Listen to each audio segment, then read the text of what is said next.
Kia ora, my name is Robbie and I'm another white man behind a desk.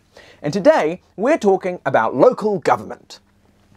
We've tried to talk about local government before on this show, and if there's one thing we've learned about local government, it's that nobody cares about local government. Unfortunately, just because something's boring doesn't mean it's not important. So congratulations, Joe Biden. Local government is currently in charge of things that really matter, like making sure the water that comes out of your taps doesn't kill you, or your streets aren't flooded, or that effluent leaves your house rather than collecting in jars. Now, people call all this infrastructure 3 waters, which covers drinking water, rainwater, and sewage. So I think we can all agree that its more accurate title should be 2 waters and shit. Currently, 85% of this infrastructure is managed by local government, and while some councils are handling it pretty well, some of them really aren't. In Wellington, human feces has been running down the streets because of decades of underinvestment in sewerage infrastructure. In Auckland, sewage flows into the sea whenever it rains too hard. And in Havelock North, an estimated 8,320 people were infected by the tap water, some of whom were left permanently disabled, and tragically, 4 of them died. Local governments are doing a shitty job, often literally, and New Zealanders are paying the price. So first off, why? Why are so many local governments so bad at this?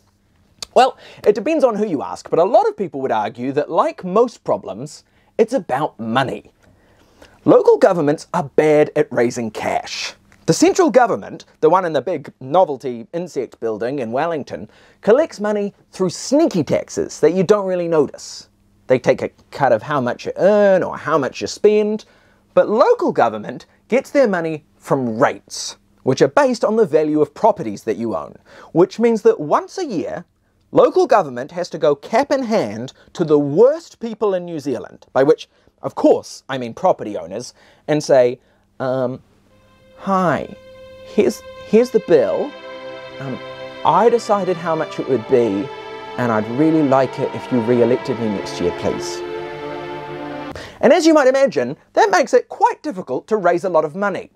And the second reason local government sucks at investing in water infrastructure is because their water assets are all tied up with all the other stuff they own. Currently, councils have a debt limit of 280%, but the Department of Internal Affairs reckons that an entity that solely ran water infrastructure, that just did water stuff, would be able to borrow a lot more money, up to like around 800%, and that's a lot more leverage to invest a lot more cash. And that's because water is a safe bet. It's always a good investment. It will always be in demand. Like Doc Martens or jelly tips, we're always going to need it. So, with all this in mind, the government brought in the Water Industry Commission for Scotland, or WICS, to look at our water infrastructure and make some suggestions. Then, the Labour Party allegedly considered a bunch of options, which we're not allowed to see, and made a cautious and thoughtful decision based on the WICS numbers that other experts have said are wrong. Not letting the details hold them back, and accepting that sometimes to get stuff done you just have to pick an idea and run with it, the Labour Party has put together a proposal, and they hope you like it, because it's happening either way. The first thing they've proposed is a drinking water regulation authority called Taumata Arawai. Pretty much everyone is on board with this, even Judith Collins. Basically, there will be an organisation that makes sure our water is safe to drink. And this is one of those new organisations that's kind of worrying to hear about, because it means that it didn't previously exist. The second proposal is much more controversial. In fact, a lot of people fucking hate it. All the councils are going to be split into one of 4 regions, drawn roughly along Super Rugby lines. Now, that's just what I've been told. I don't know anything about rugby. Together, those 4 groups will nominate some people, and then those people will nominate a board of directors, and then those directors will run all the water stuff for their quarter of the country. Councils will collectively own all the water assets in their region, but they won't make any decisions. Those decisions will be made by the board. The four entities are currently called Entity A, Entity B, Entity C, and Entity 4 due to a clerical error. Just a little joke there. It is obviously called Entity D. Sorry about that. Each of the four boards will let the ratepayers in their region know how much everything costs in an annual bill, so no more issues raising money there. And they'll be responsible for investing in our sewerage systems and preparing for the oncoming climate apocalypse. They're going to make all of the water infrastructure calls, and council won't. It's kind of a huge deal. Managing three waters can be as much as half of a council's job, and now it won't be.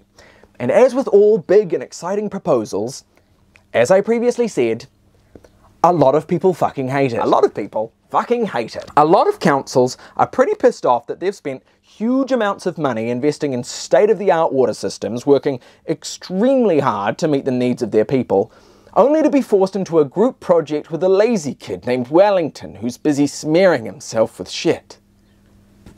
Human shit. Labour has created a fund of $2.5 billion to compensate the councils who are getting shafted, but a lot of them feel that that isn't enough.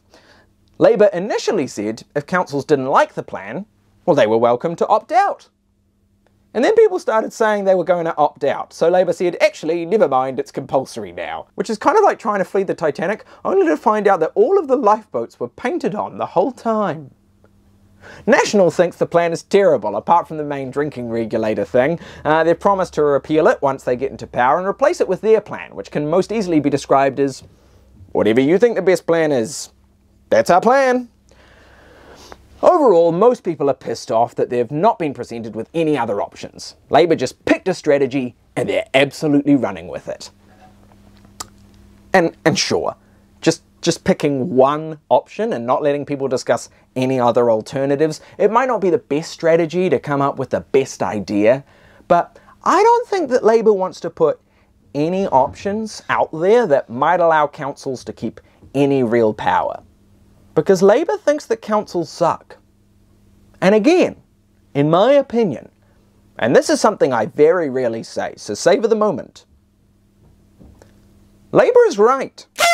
Councils do suck. While people are worried that the entity boards will be less accountable to the public than councils, you've got to realise that up till now, councils were only accountable to a very specific part of the public. In 2019, local government voter turnout was 42.2%. And who is that 42%? Old rich people. Local governments are heavily weighted in favour of old rich folks and their preferences, which are to not have to pay too much money in rates every year and not to invest in the future when they'll be dead. Okay, good. I've explained the problem and the proposed solution, and even though it seems like we've not properly considered the alternatives and some of the promises from Labour about creating thousands more jobs while somehow paying less money seem suspicious to say the least, sometimes you've just got to ride the momentum of a half-decent plan to get something done. But before I go, there is one thing that we haven't mentioned, which is that in 1840, some folks signed a document called Te Tiriti o Waitangi, which is very important, even if it doesn't seem important when you look at any of our laws or society in general. The Labour Party has very carefully decided not to address water ownership in this Three Waters reform. But what it does involve is rangatiratanga, the governance, management and decision-making over what happens to our water. And that's pretty close to ownership. If I technically own a car, but you get to decide where it is at all times, then you pretty much own the car. Debbie Ngarewa-Packer has argued that these reforms are about centralisation, which is in opposition to what is currently happening in Te Ao Māori, as there's a greater focus on the specific needs of iwi and hapu and less of a focus on Māori as a monolith. Corey Hibbard, General Manager of Rangitane o Waido, has said the reforms provide a safer, more equitable and improved quality of our Three Waters infrastructure, and it provides for a greater partnership and approach for iwi to be able to have their role as a treaty partner recognised. And you can understand why he would say that when you consider how often local governments have done terrible things to Māori, like putting overflowing sewage treatment plants next to where Māori collect food, or metres away from their marae. This bill isn't going to affect ownership, but it will give Māori a bit more authority. Current proposals suggest that half of the people who select the panel, who then select the board, will be mana whenua, and the other half will be chosen by the councils from the region. Now, this could all change, because the entities aren't supposed to actually be operational until 2024, and if there's one thing we've learnt in recent times, it's that a lot can change in a few years. It's not perfect, but it's a step in the right direction, and steps are good. And obviously, because it's a step in the right direction, that means lots of racists are opposed to it. But I don't care. So that's easy. So, Three Waters reform. In conclusion, yeah, pretty good.